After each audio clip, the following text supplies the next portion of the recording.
नमस्कार दोस्तों, रोहित विश्वास यूट्यूब चैनल पर आपका स्वागत है। यदि आप हमारे चैनल पर नए हैं तो चैनल सब्सक्राइब कर लीजिए ऐसी और इंटरेस्टिंग वीडियो देखने के लिए। चलिए कहानी शुरू करते हैं। गौतम बुद्ध और मन की शांति की कथा बहुत समय पहले की बात है। गौतम बुद्ध अपने अनुयायियों के साथ यात्रा कर रहे थे। उनके प्रवचन और उपदेश सुनने के लिए दूर दूर से लोग आते थे।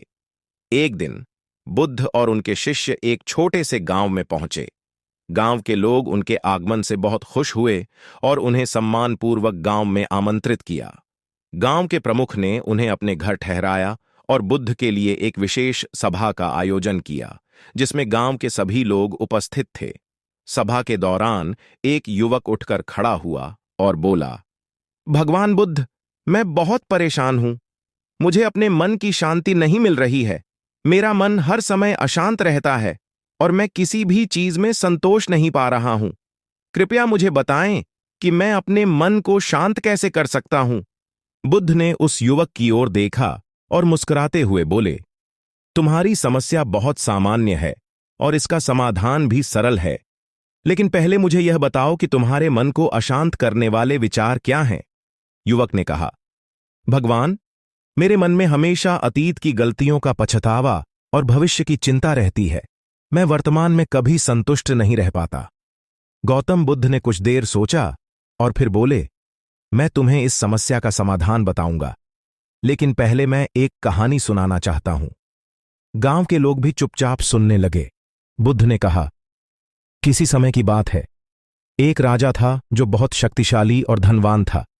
उसके पास किसी भी चीज की कमी नहीं थी, लेकिन फिर भी वह हमेशा बेचैन रहता था। उसे मन की शांति नहीं मिलती थी। एक दिन वह एक साधु के पास गया और उससे अपनी समस्या बताई। साधु ने राजा की बात सुनी और उसे एक साधारण सा काम करने को कहा। उसने कहा, हे राजा, तुम अपने राज्य के सभी गरीब लोगों को जितना हो सके उतना दान करो। उनके चेहरे पर मुस्कान लाओ और देखो क्या तुम्हें मन की शांति मिलती है। राजा ने साधु की बात मानी और अपने राज्य में खूब दान देना शुरू कर दिया।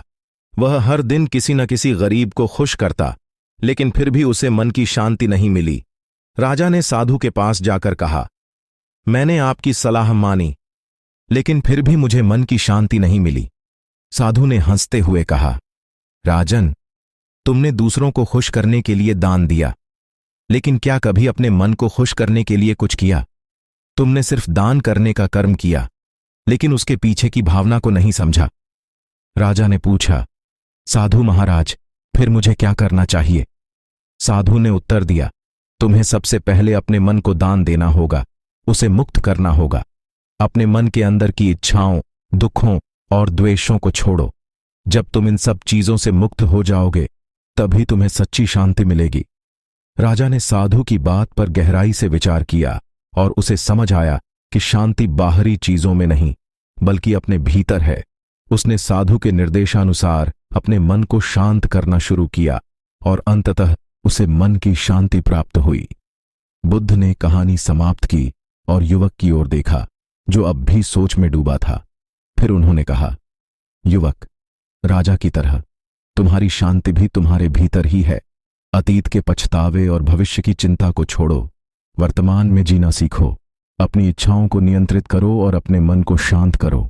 शांति तुम्हारे भीतर ही है, बस उसे अनुभव करने के लिए तुम्हें अपने मन की अशांति को त्यागना होगा। युवक ने बुद्ध की बातें ध्यान से सुनी और उनके कहे अनुसार अपने जीवन में बदलाव लाने का संकल्प लिया। उसी गांव में उस दिन के बाद से युवक को अपने मन की शांति प्राप्त होने लगी। गांव का राजा जो सभा में उपस्थित था, उसने भी बुद्ध से अपनी समस्या बताई। बुद्ध ने उसे भी वही सलाह दी जो उन्होंने युवक को दी थी। राजा ने भी अपने जीवन में इस उपदेश को अपनाया और वह भी धीरे धीरे मन की शांति की ओर अग्रसर हुआ। इस प्रकार गांव के लोगों ने बुद्ध से सीखकर अपने जीवन में शांति और संतोष प्राप्त किया।